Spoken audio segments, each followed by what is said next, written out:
What's good, what's good? Back with a new video, man. I got a great interview for y'all today, man. I'll be up all night searching and researching about life, about history, because like I said, you cannot know your future if you have no idea what the history is. So, man, y'all check this out. Let me know what y'all think in the comment section. Please like the video, share the video. Let's get it, man. To me, with a very carefully suppressed terror of black people, a tremendous uneasiness. They don't know what the blackface hides. They're sure it's hiding something. What it's hiding is American history. You know, what it's hiding is what white people know they have done and are doing. You know, it's what white people know very well. One thing, and it's the only thing they have to know. If they know this, everything else I say is a lie. They know they would not like to be black here. They know that. Now they know that, and they're telling me lies. They're telling me and my children nothing but lies. For Baldwin, the truth is that the ghettos of his youth remain, gnawing at the spirit of those who live there. The poverty is piled high, making it even more inescapable, and making it even more inescapable how thoroughly you're despised. The high-rise slum becomes a high-crime area almost at once, because what are you going to do with all these children, really? Whole families condemned forever to nothing in the richest city in the world. My best friend, a black boy, jumped off George Washington Bridge when he was 24 and I was 22. And I was sure that I was going to be next. Just from despair, or? From despair, from rage, you know. Because you can get to a place where, you know, where you're in battle so often that that's all you can do. You know, you've been beaten so hard. All you can do is your world narrows to a kind of red circle of rage. And you begin to hate everybody, which means you hate yourself. You know? And when that happens, it's over for you. Baldwin has taken that despair and rage and turned it into novels, theater, and essays. Characters drawn from his family and friends. This fall, Dial Press is publishing his 19th book, a novel called Just Above My Head. The story of a black gospel singer during the civil rights struggle.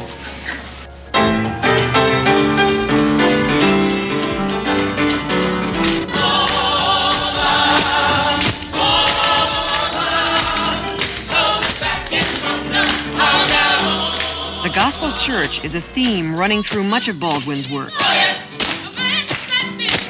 His father was a minister, and Baldwin himself became a preacher at the age of 13. His play, The Amen Corner, shown in revival at Lincoln Center's Black Theater Festival, was drawn from his own experiences in the pulpit.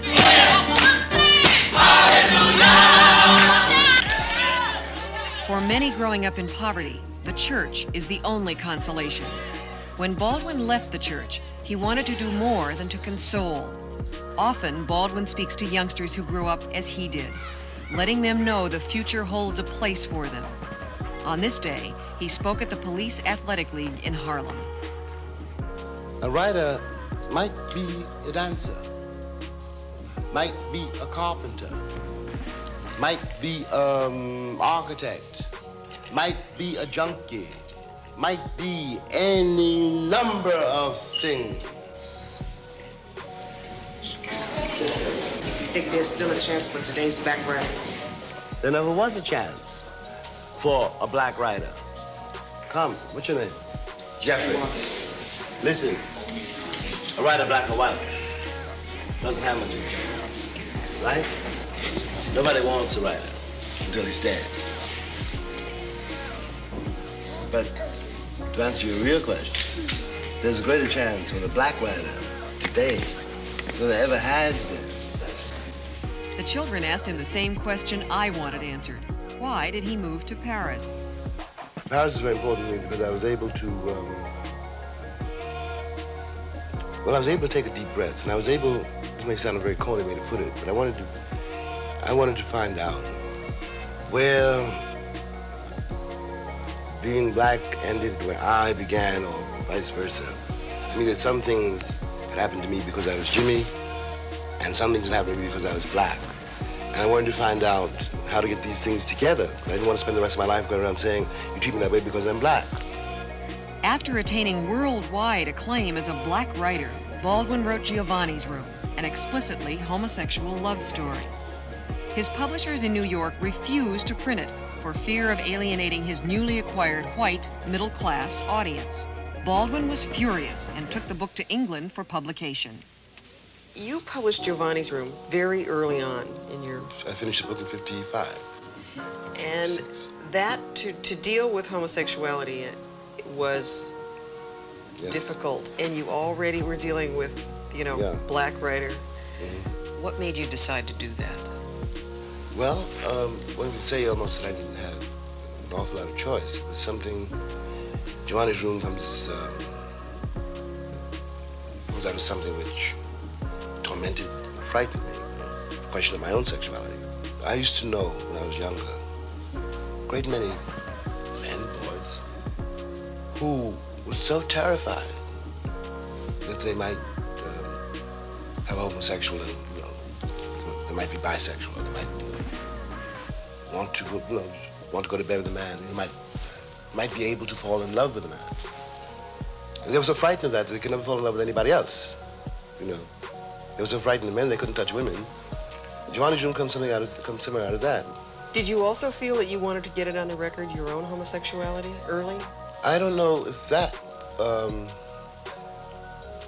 well, I don't know if I wanted to get it on the record, but I wanted to confront it. I'm very glad that, you know, that was done, because it also simplified my life in another way, because it meant that I had no secrets. Nobody could blackmail me. You know, you didn't tell me, I told you. James Baldwin is one of those lucky people who's never been unsure of his family's love. The oldest of 9 children, he was helped financially by the others during his struggling years in France. Now he's in the States more than in Europe, and with his family more often than not. With the success of his books, he was able to buy a Manhattan apartment building where his mother and several family members live now.